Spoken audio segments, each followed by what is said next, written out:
to remember that we get into verse 20 or 21, we're right in that area, I think. I've got you marked at 19, though. Okay, Riley kind of makes me think he might have taken the French vanilla. The way he took He it. did it on my house, so whatever he did with it. You don't think we got into verse 20? Okay. Is Shelley saying no too? So I guess, are we in 19? Come on, hey, Yeah. work with me here. I've got it marked at 19. Okay.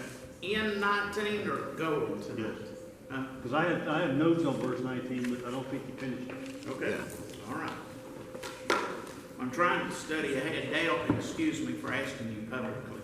Or will you take those 2 Sundays that I'll be gone? Well, which 2 Sundays are they? It'll be 2 weeks from today.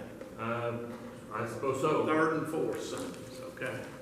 And I meant to ask you earlier, text you, and I forgot about it. But I figured if you were here, you'd do it. So they'll teach classes on those 2 Sundays. All right. Daniel chapter 4 and verse 19.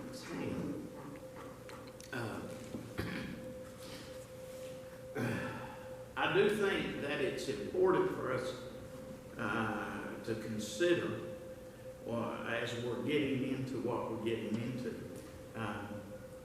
that God has ways of making people realize some things, but just because, it's kind of seed thought, we'll get into it more, maybe at the rate we go, probably won't be until June, but God has ways of making people realize things, but it doesn't mean that people then, once they are aware of something, recognize it in the way that they live. So just be mindful of that. God,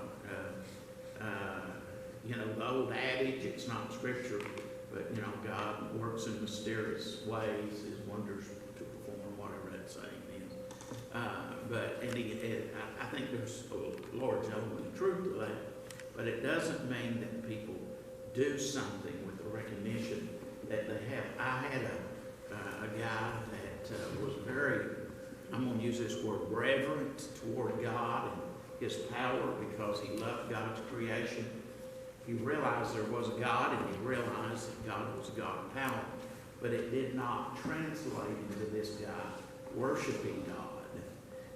Especially, going to churches and so forth. So just be mindful of that as we get into the next several verses of Scripture. In fact, the rest of the chapter. Then Daniel, verse 19. Then Daniel, whose name was Belteshazzar, was astonished for 1 hour, and his thoughts troubled him. The king spake and said, Belteshazzar, let not the dream or the interpretation thereof trouble thee. Belteshazzar answered and said, My lord, the dream be to them that hate thee, and the interpretation thereof to thy enemies. So, I think if I repeat some things that I said last week, forgive me. But notice how immediate the interpretation was by Daniel when it says that he was astonished for 1 hour. My opinion, I can't prove this scripturally, but my opinion is that it doesn't mean that he had to wait an hour before he got the interpretation. I think what it's saying there is that Daniel was perplexed in how to say what he was going to have to say based upon what he knew. The word astonished, I think I said this last week, means perplexed. So it means that it was perplexed, and for the space of about an hour, he was upset by what he was going to have to tell the king. Maybe he studied the fullness of what it meant.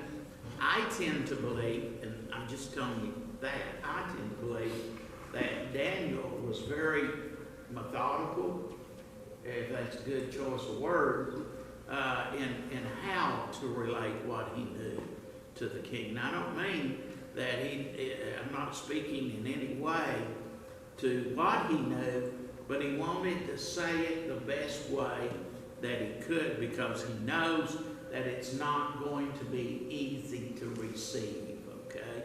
He's the bearer, if you will, of bad news, and he wants to say it as best he can.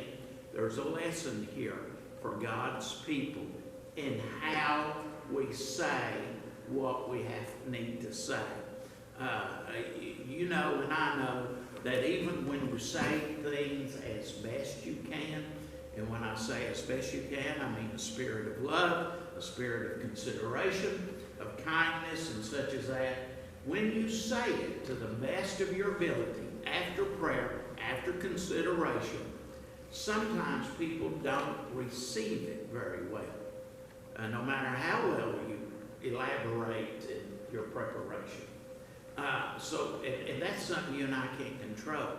But it is incumbent upon the child of God to say things in ways, whether it's to one another or to the lost world, to say things that convey to people a spirit of respect and consideration for them. And I tend to believe that Daniel's issue here is, how can I best say this? Knowing what I've got to say to the king about what's going to happen to him. How can I best say this in a way that he will understand how I feel and my empathy for him? And so I just think that there's a great lesson there. And I do believe that in this day and age especially, children of God, we as children of God don't always consider how to say things. Paul, I think in the book of Colossians, I may be wrong on where I'm getting this, but he says in one place, let your speech be seasoned with salt. And that means a lot of things. But one thing I think it does mean is say things in a way that's very mindful of other people. And especially when you speak to lost people.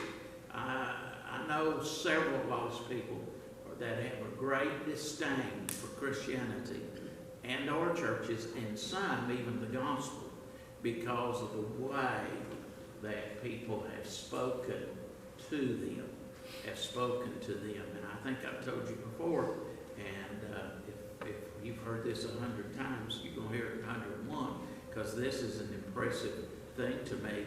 A brother and I were out visiting one time here at the church, and we were over in a subdivision just across Rock Creek, and we went to different streets individually, and he came back to the church then, and he was very new to the church. He said, we have so and a person in church that's a member named so and so, and I said, yeah.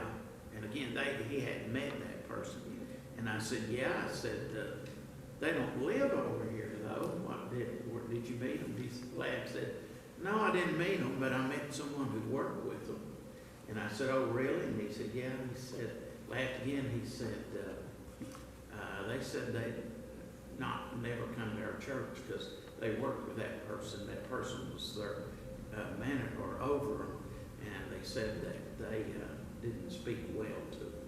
And that always impressed me negatively about how people can take what we say and how we say things, and it be detrimental to them. And you say, well, they shouldn't let that compel them not to know the Lord or come to church. Yeah, but again, the lost world can only evaluate Christ by what they see in us. We shouldn't expect them to know any different or to be able to distinguish things and such. So I like in verse 19, getting back to the text, I like the way Daniel, and again, he waits an hour.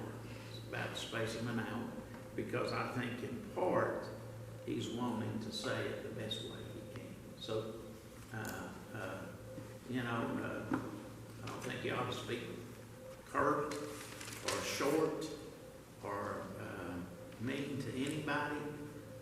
You ought to consider their feelings, but if you're going to do it to those of us who know you, you know, who know well or should know. Say, well, they didn't mean it. They're having a bad day or something like that.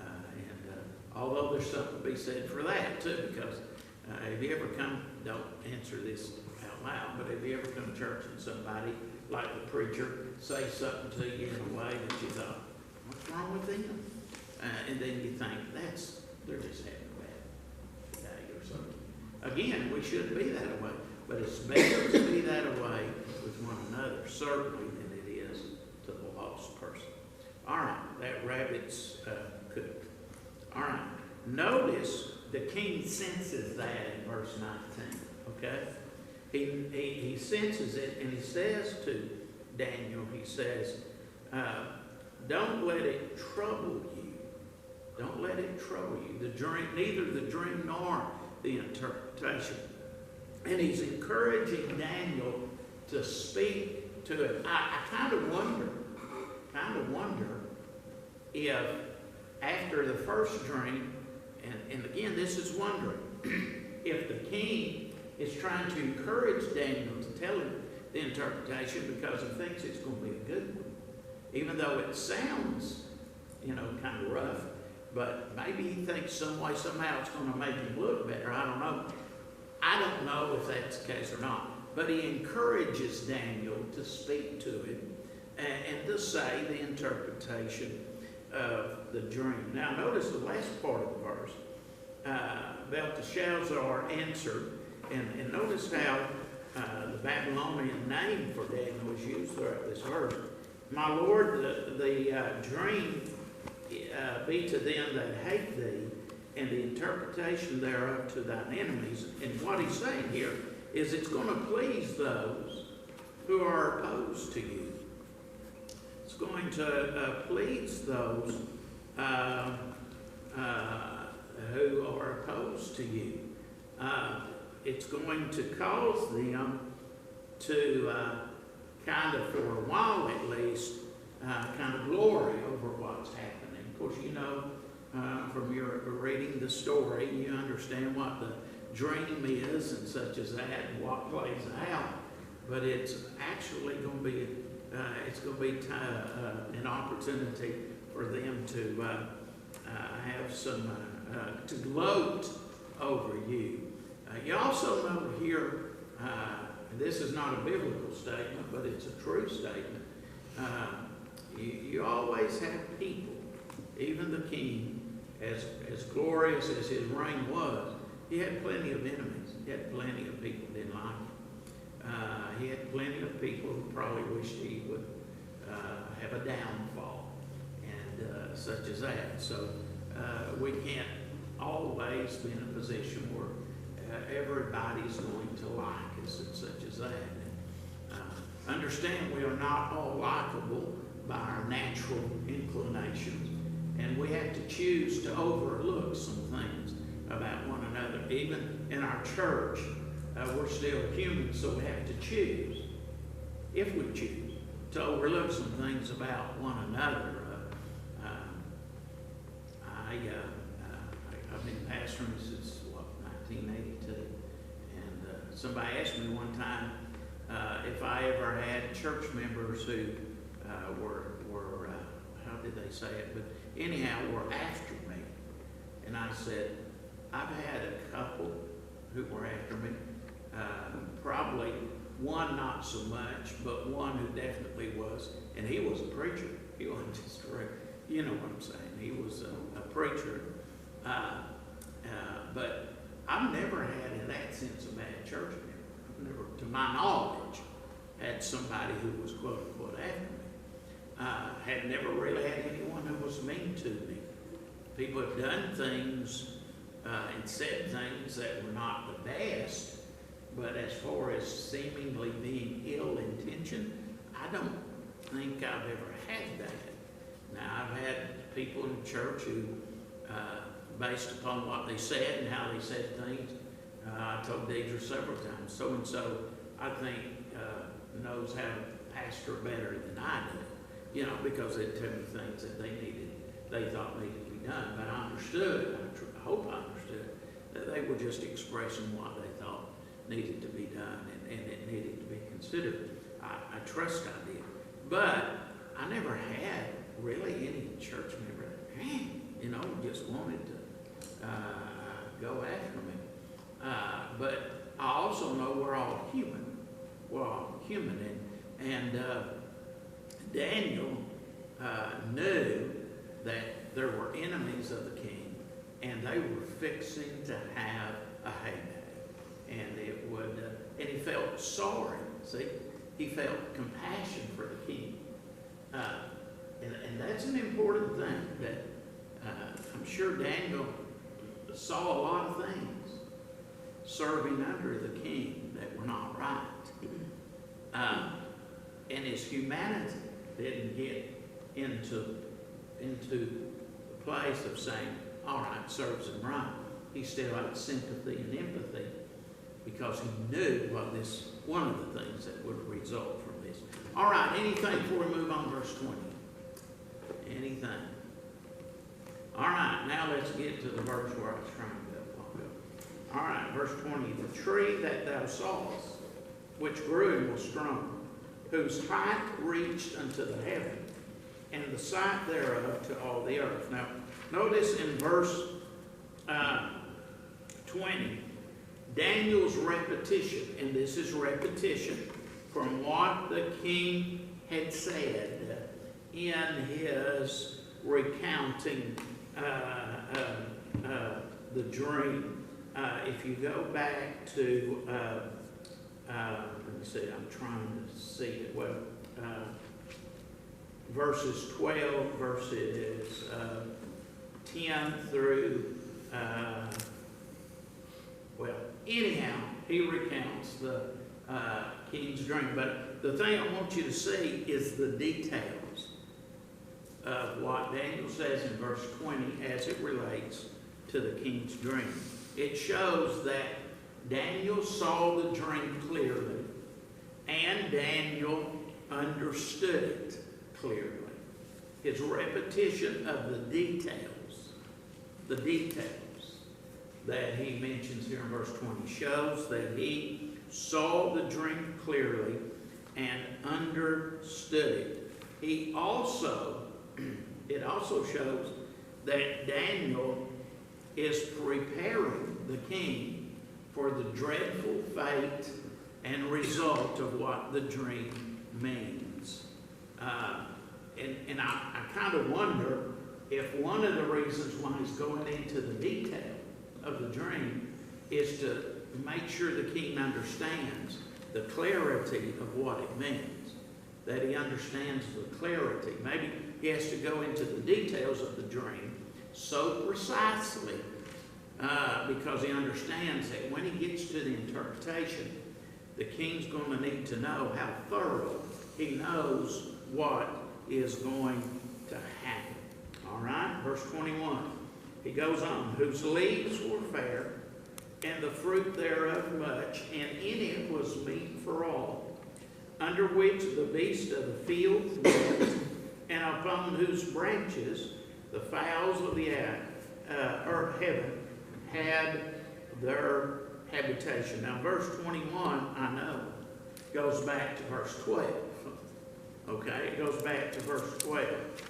And not word for word per se, but notice if you read those verses, compare them, you will see that there's great similarities, a little difference, but great similarities. Enough for the king to know that when Daniel begins the interpretation in verse 22, that the king will know how Daniel fully understands the dream.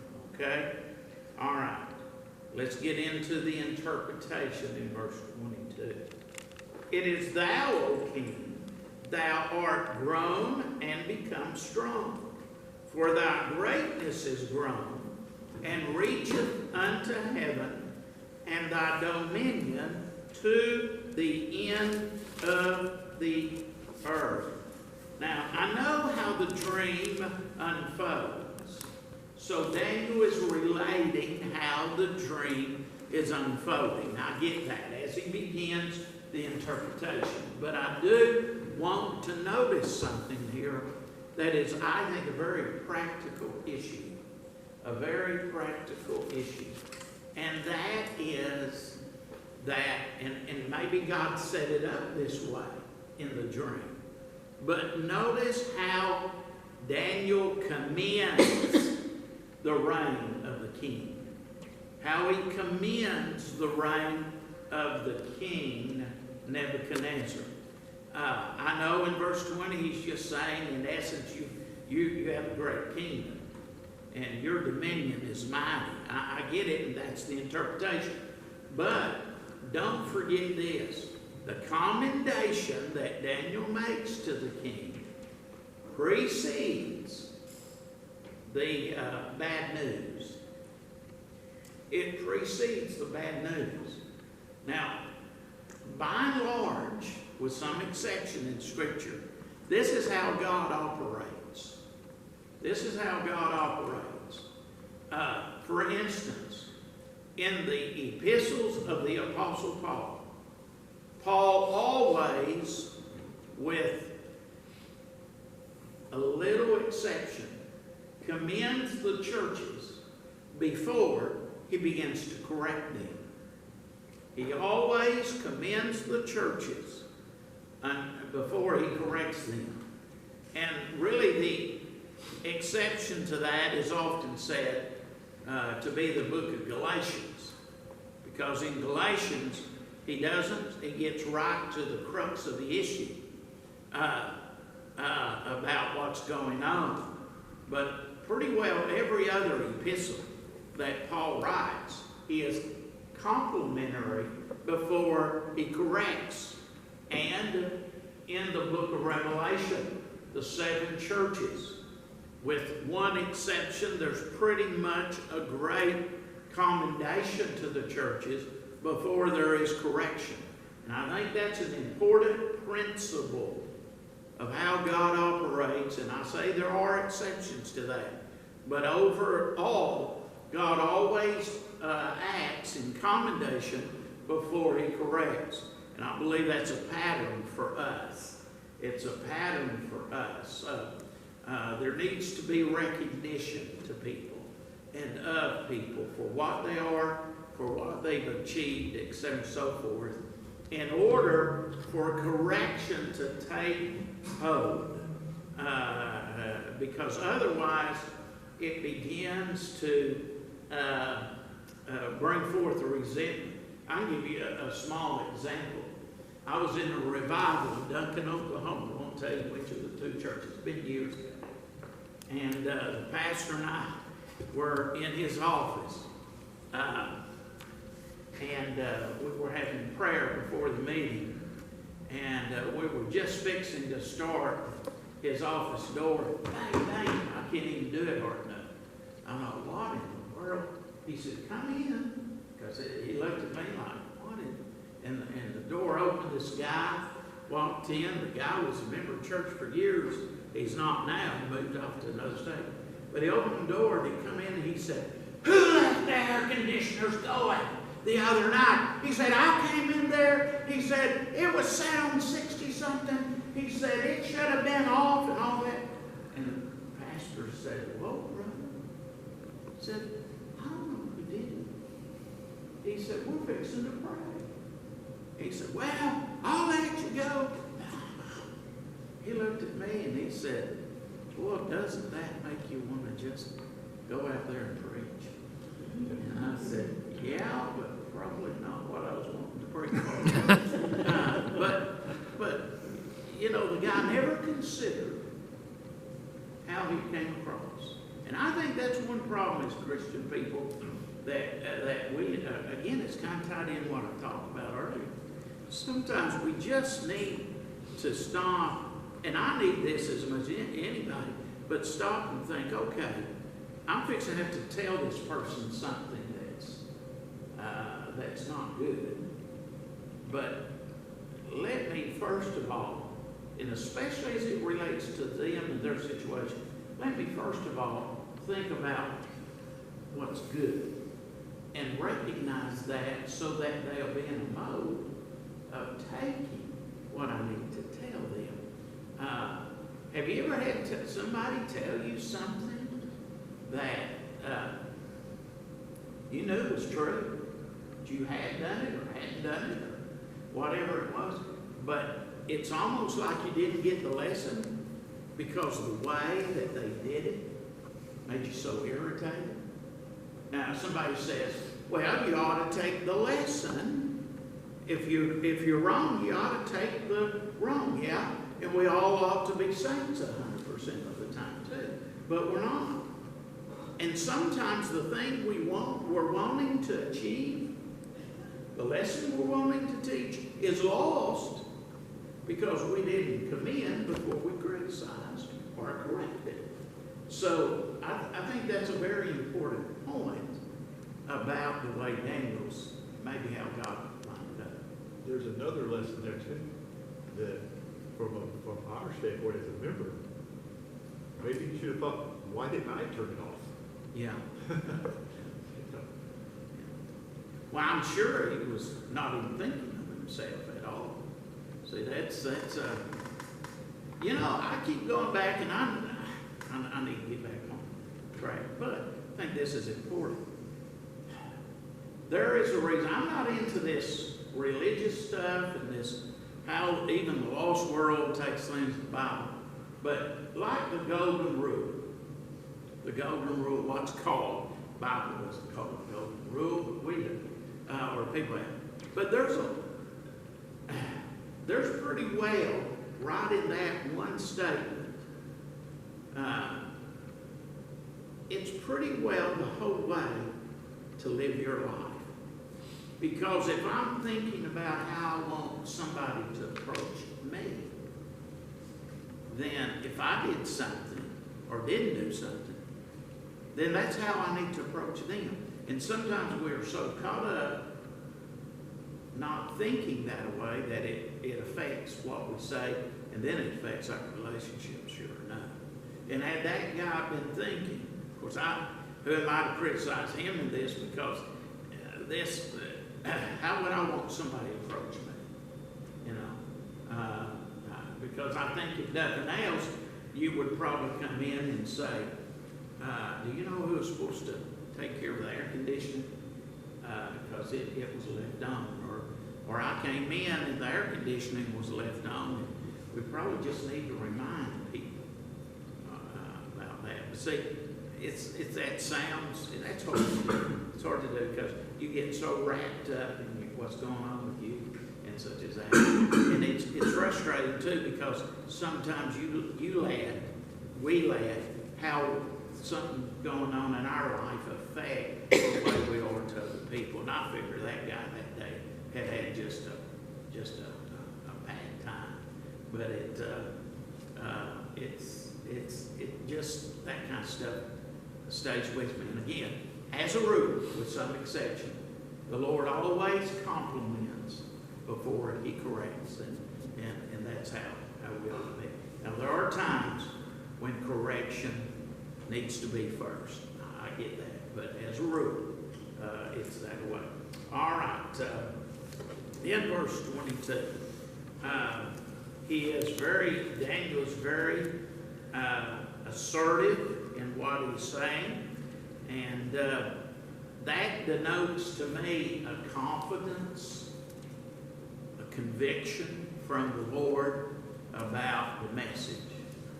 And he's not critical. First, he's very complimentary, and he's not holding anything back. You can be assertive, and you can be a person of conviction without being a person of criticism. Conviction does not cost complimentary spirit. It doesn't cost that. Conviction is not negative. We interpret that away a lot because we say, well, I was under conviction and that kind of stuff. But conviction is